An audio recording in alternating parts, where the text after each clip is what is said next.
আসসালামু আলাইকুম রহমতুল্লাহ। সম্মানিত ভাই বন্ধুগণ, কেমন আছেন? আশা করি আল্লাহর রহমতে ভালো আছেন। আবারও হাজির হয়েছি আপনাদের মাঝে গোপালগঞ্জ মিডিয়া সেন্টারে।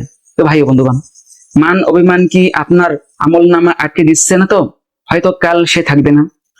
উপহার বিনিময় করুন, আজই কি সম্ভব নয় ক্ষমা করে দিয়ে হাত বাড়ানো? সামাজিক জীবনে ভুল বোঝাবুঝি বা মান অভিমান খুবই স্বাভাবিক, কিন্তু মুমিন হিসেবে আমাদের দায়িত্ব হলো এই সাময়িক দূরত্বকে স্থায়ী ফাটলে পরিণত হতে না দেওয়া। কারণ দুটি হৃদয়ের দূরত্বই শয়তানের সবচেয়ে বড় সফলতা। আসুন ভাই বন্ধুগণ, ইগো বা আত্ম অহমিকা ঝেড়ে ফেলে সম্পর্কগুলোকে জান্নাতি অভায় সাজিয়ে তোলার 11টি কার্যকরী উপায় জেনে নেই। সম্মানিত ভাই বন্ধুগণ, আপনারা যে যেখান থেকে দেখতেছেন আমার কথাগুলো মনোযোগ সহকারে শুনুন। 1 নম্বরে, শয়তানের ফাঁদ চিনুন। রাসূলুল্লাহ সাল্লাল্লাহু আলাইহি ওয়াসাল্লাম বলেছেন, আরব উপদ্বীপের মুসলমানদের আনুগত্য পাওয়ার ব্যাপারে শয়তান নিরাশ হলেও তাদের মধ্যে ঝগড়া বিবাদ ও মনোমালিন্য তৈরির ব্যাপারে সে নিরাশ হয়নি। সহিহ মুসলিমের হাদিস, হাদিস নাম্বার 2812। তাই যখনই আপনি আপোষের জন্য হাত বাড়াবেন, মনে রাখবেন ভাই ও বন্ধুগণ, আপনি শয়তানকে পরাজিত করেছেন। 2 নম্বরে, আগে সালাম দিন, ইগো বিসর্জন। রাসূলুল্লাহ সাল্লাল্লাহু আলাইহি ওয়াসাল্লাম বলেছেন, তাদের মধ্যে সেই ব্যক্তি উত্তম যে প্রথমে সালাম দিয়ে কথা শুরু করে। সহিহ বুখারী হাদিস, হাদিস নম্বর 6077। আজই ফোনটা হাতে নিন, কল করুন, ঈদের শুভেচ্ছা জানান বা দেখা হলে মুস্কি হেসে সালাম দিন। সালাম ভালোবাসা বাড়ায় এবং মুসাফা করলে গুনাহ মাফ হয়। মিশকাত শরীফের হাদিস, হাদিস নম্বর 4631, 5210। 3 নম্বরে, উপহার বিনিময় করুন। উপহার হলো হৃদয়ের তালা খোলার চাবি। নবী করিম সাল্লাল্লাহু আলাইহি ওয়াসাল্লাম বলেছেন, তোমরা একে অপরকে উপহার দাও, তোমাদের মধ্যে ভালোবাসা সৃষ্টি হবে। আল আদাবুল ফুরআত, হাদিস নাম্বার 594। একটি ছোট ইসলামী বই বা আতর পাহাড় সম অভিমান গুলিয়ে দিতে পারে। 4 নম্বরে, আমল নামা ঝুলে থাকার ভয়।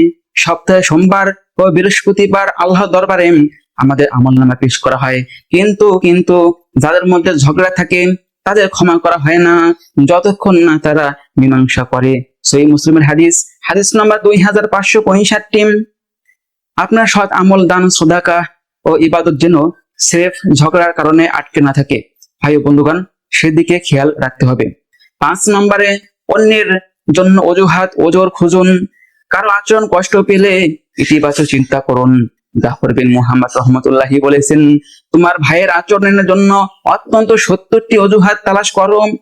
শুআইবুল ঈমান অধ্যায়, হাদিস নম্বর 7991।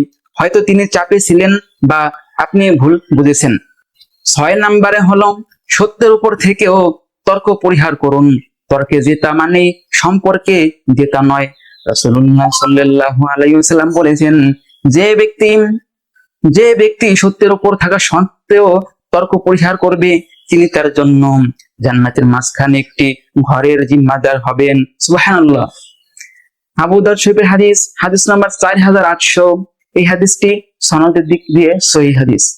7 নম্বরে, ক্ষমা করুন ও বিনয়ী হন। ক্ষমা করলে সম্মান কমে না, বরং আল্লাহ বাড়িয়ে দেন। সহিহ মুসলিম শরীফের হাদিস, হাদিস নাম্বার 2588। সম্মানিত ভাই বন্ধুগণ, মনের ভেতর জেদ পুষে রাখা মানে হলো বোকামি। নিজের বুকে পাথর চেয়ে রাখা। ক্ষমা করে দিলে মন হালকা হয় এবং মানসিক শান্তি ফিরে আসে। 8 নম্বরে, কৃতজ্ঞতা ও অবদান স্মরণ করুন। রাগের মাথায় প্রতিপক্ষের দোষ না খুঁজে অতীতের আপনার প্রতি তার অবদানের কথা ভাবুন। সামান্য মতভেদের কারণে বছরের পর বছর গড়ে ওঠা সুন্দর সম্পর্ক নষ্ট করা বুদ্ধিমানের কাজ নয়। 9 নম্বরে, অনুমান ছেড়ে সরাসরি কথা বলুন। অধিকাংশ দূরত্ব সৃষ্টি তৈরি হয় গুনাহ, কথা বা ভুল ধারণা থেকে। ধারণা বা অনুমান থেকে দূরে থাকা। সূরা হুজরাত, আয়াত নম্বর 12।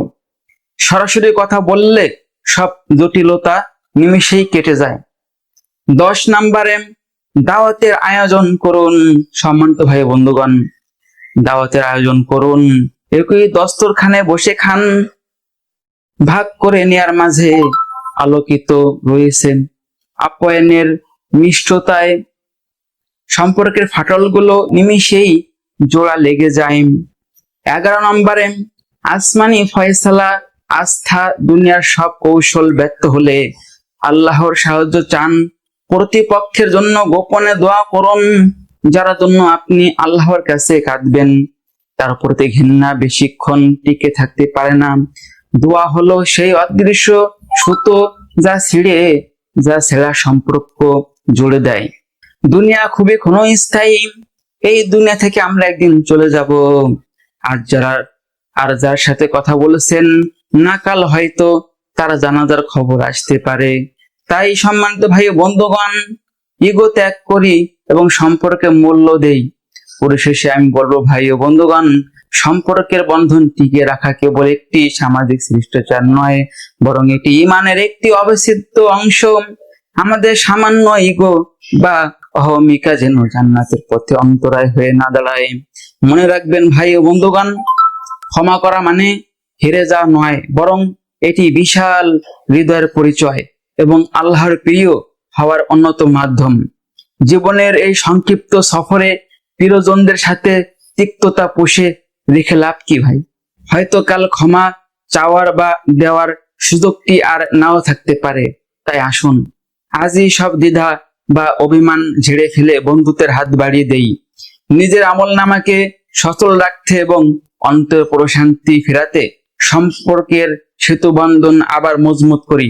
আল্লাহ আমাদের সকলকে একে অপরের প্রতি উদার ও ক্ষমাশীল হওয়ার তৌফিক দান করুন। আমিন।